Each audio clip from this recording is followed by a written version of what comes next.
Alexandre Dubé. Il explore toutes les facettes de l'actualité.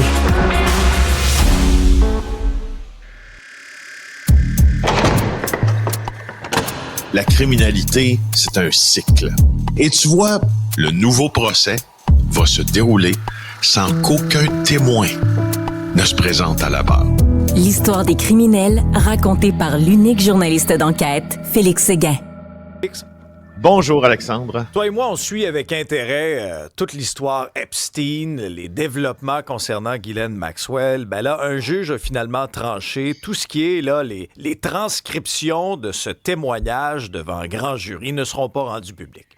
Oui, j'ai le goût de te dire tout ça pour ça, Alexandre. Ouais. On est rendu là maintenant, après être passé à travers toute cette politicalerie, il faut bien le dire, concernant l'affaire Epstein-Maxwell.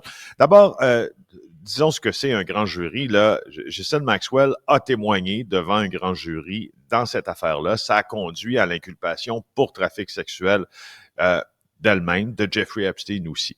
Donc, le grand jury américain, c'est quoi? C'est un groupe de personnes qui est sélectionné pour siéger sur un grand jury, puis décider si les preuves qui sont présentées devant eux par le procureur, soit d'un État ou un procureur fédéral, constituent quoi? Une cause probable, au fond.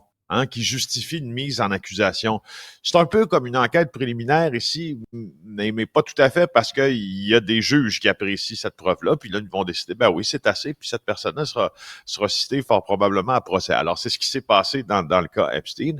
Et là, ben aujourd'hui, pas aujourd'hui, mais hier, en fait, mais je t'en parle aujourd'hui, on a décidé que le témoignage de Ghislaine Maxwell devant ce grand jury va rester secret. C'est un juge de district américain qui a fait cette déclaration-là, puis qui a pris cette décision-là. Ça a été une décision écrite, parce que le gouvernement avait suggéré que les documents de cette enquête-là pouvaient être rendus publics, et je cite, là, de manière fortuite ou imprécise. Alors déjà là, c'est un peu vague. Comment on rend des documents publics de manière fortuite ou imprécise? Ça, c'est faux expliquer, mais on n'a pas d'explication. Et de toute façon, si ces documents étaient rendus publics, selon le juge qui a pris la décision, ça mettrait, en fait, ça viendrait éroder la confiance des gens qui sont appelés à témoigner devant des grands jurys. Parce que quand tu te présentes là, puis tu témoignes, le propre d'un grand jury, c'est qu'il est frappé d'un sceau de confidentialité. Alors, t'imagines c'est un peu l'équivalent de changer la loi, Alexandre. C'est dire, ben regarde, ce que je m'en venais faire ici, en toute connaissance de cause, comme un bon citoyen, en faisant mon devoir de citoyen, en témoignant dans un grand jury, ben on vient finalement d'annuler ça en divulguant des documents. Alors maintenant que ça c'est fait, ben on se demande où tout ça va nous amener, parce que les procureurs fédéraux avaient demandé le lever des scellés sur les documents pour un peu apaiser les soupçons sur ce que le gouvernement savait de Jeffrey Epstein. Et semble-t-il qu'il y a peu d'éléments nouveaux dans tout ça. Encore là, je sais rien pour faire taire le mouvement MAGA qui, j'écoutais une entrevue hier à propos de cette rage qui bout toujours dans les racines les plus traditionnalistes de ce mouvement-là, qui est en quelque sorte presque à un point de rupture avec ces délais, puis ces interdits de publication, puis finalement avec cette affaire Epstein qui n'a pas avancé d'un poil.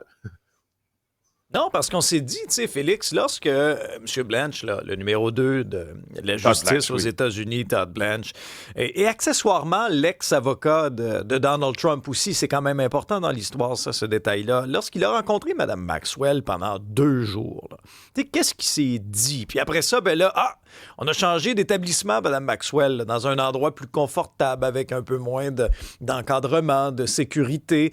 Tout ça vient alimenter l'espèce de flou artistique entourant ça, là. Ben oui, surtout qu'on se dit, bon, maintenant que Mme Maxwell a obtenu un transfert, là, elle a été transférée d'une prison de Floride vers un camp de prisonniers au Texas, après un témoignage que son avocat a qualifié d'honnête, ben, il y en a beaucoup pour se demander si la prochaine étape est justement cette grâce ou ce pardon présidentiel qui pourrait, on s'entend, parce que je ne sais pas si tu le vois comme ça, Alexandre, mais on a été plusieurs, et puis surtout, ça nous vient énormément de la pandémie, tout ça, la déclaration mondiale de pandémie, à penser que les gens qui croient au complot sont tous fous. Hein? Mais un complot, n'est-ce pas, ça existe. L'histoire l'a prouvé. Ben, en tout cas, l'histoire l'a prouvé. L'histoire l'a prouvé. C'est plus d'une personne qui s'emploie à cacher ou à orienter une vérité vers un endroit qui leur sied mieux ou vers un endroit où on veut nous faire croire quelque chose ou on veut cacher quelque chose. Alors, c'est rien pour amenuiser, je veux dire, cette pensée publique-là qui majoritairement croit que quand tu es le détenteur de tant de secrets parce que tu te promènes avec les plus riches de la planète, ça vaut pour Jeffrey Epstein et pour Ghislaine Maxwell, la socialite en chef de New York, c'est presque évident qu'elle est détentrice, c'est elle qui est toujours vivante parce qu'Epstein est mort, de plusieurs secrets qui pourraient faire mal paraître le millième de 1% des plus puissants de la planète. Alors, tu sais, j'ai l'impression qu'on n'en sortira pas de sitôt, quoi. Ouais, on est en droit de se poser la question aussi, Félix. OK, un pardon présidentiel, mais en échange de quoi?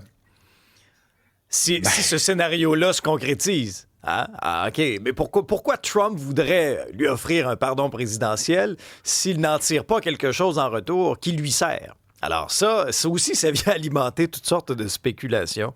On va et continuer. Je me demande, et bien honnêtement, Alexandre, je me demande aussi si M. Trump fait l'objet de pression d'autres ultra riches personnages américains, justement, pour que les témoignages de Mme Maxwell ne soient pas rendus publics.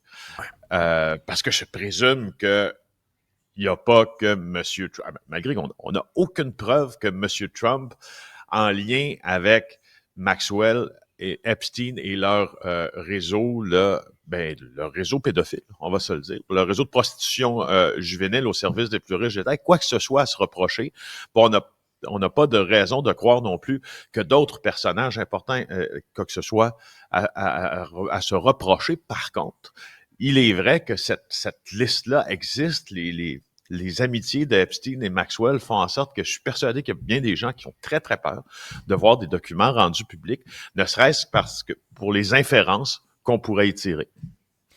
Dans une autre histoire, Félix, il y a justement une serveuse qui a reçu une peine plutôt clémente dans la collectivité à la suite d'un coup de poing fatal à la sortie d'un bar.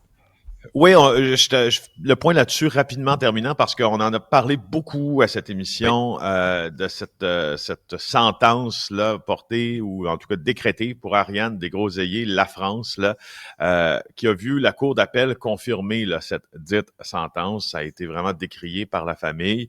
Alors, ce qui s'est passé, c'est qu'en 2022, elle était serveuse au bar Le Vegas à Longueuil. Pierre Landry, c'est la victime, a eu le malheur de la croiser dans le stationnement. Elle venait de terminer son quart de travail. Il était à bord de sa voiture.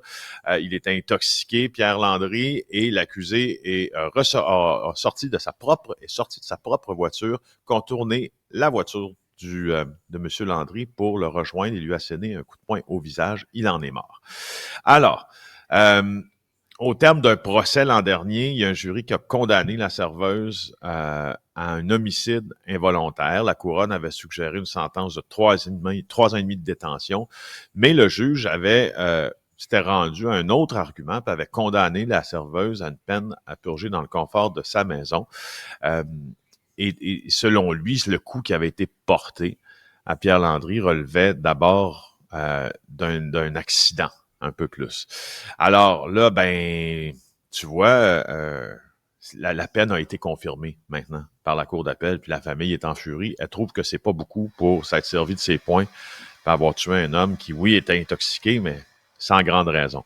Alors voilà, c'est en tout cas, je veux dire, c'est presque la clôture de cette affaire-là. Là. La Cour d'appel en a décidé ici, là, à moins que ce soit porté en Cour suprême, honnêtement, ça m'étonnerait beaucoup. Merci beaucoup, Félix. Au revoir.